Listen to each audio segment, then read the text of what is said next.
In the sleepy town of Patient Hollow lived a young woman by the name of Beth Ann. Beth Ann came from what some call old money, which afforded her a very comfortable life. She was a strong-willed, free-spirited young woman with an insatiable appetite for life. Although all Beth Ann craved was her freedom. Even though she had freedom in abundance due to not being the son that her father always wanted but the daughter that her mother desperately needed.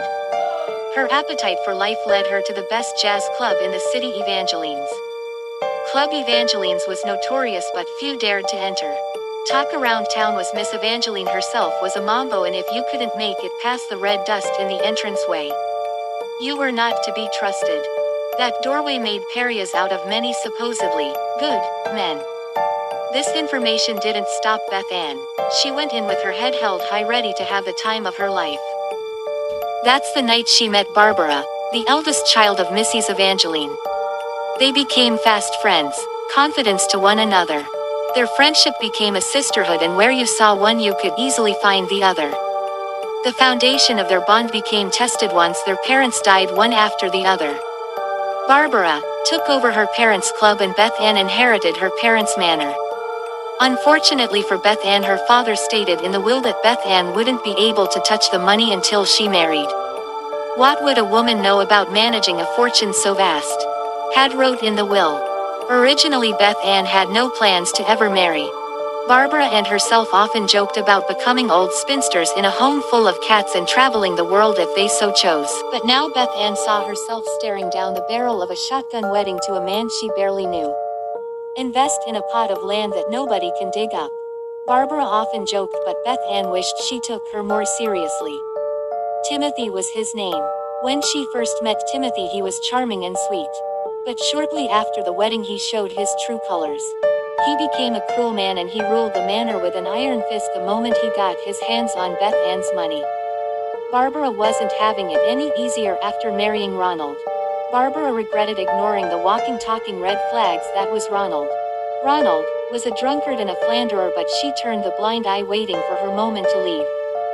She would play nice and keep herself occupied while her best friend was basically a prisoner in her own home.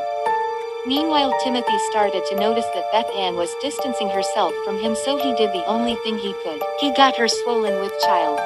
Time and time again her belly swole when she tried to leave. She soon had two boys, each more cruel than the last. Their hearts darkened by their father's approval and praise of their cruelty. But soon Beth Ann saw the light in the darkness that became her life. She had a little girl and named her Fiona. Shortly after, Barbara followed suit and gave birth to a beautiful little girl named Ophelia. The women rejoiced in the sweetness of their daughters, their tiny little oasis in the desert of their lives. The thoughts of their girls being able to grow up together brought them a joy that they had long forgotten. Sadly, Beth Ann and Barbara's joy would not last long. Timothy found Fiona and Ophelia's friendship inappropriate and not suitable for someone in Fiona's social standing. Not only were they of two different classes, they were two different colors. Before Beth Ann could object, Timothy sent Fiona away to a boarding school in France where she would learn to become a proper young woman. Young Ophelia was heartbroken at the loss of her best friend and soon went north to stay with her aunts. Although saddened by the departure of the girls, Barbara still supported Beth Ann over the years, even after she gave birth to her third son, Timothy Jr. Surpassing his brothers in every way, in his father's eyes TJ was more demented and cruel. Beth Ann couldn't bear to look at him. She referred to TJ as Daddy's perfect little monster.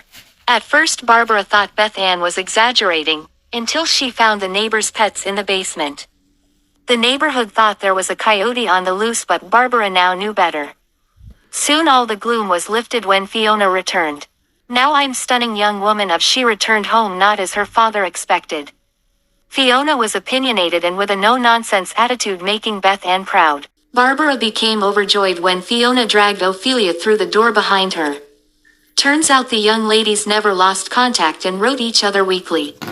Timothy Sr. was far from amused upon realizing the girls' bond had not been broken but somehow strengthened. As time went on, it didn't take long for their mothers to realize what Timothy Sr. couldn't wrap his head around. Ophelia and Fiona were no longer just best friends, they were in love. Beth Ann knew what type of danger the girls would be in if Timothy ever figured it out.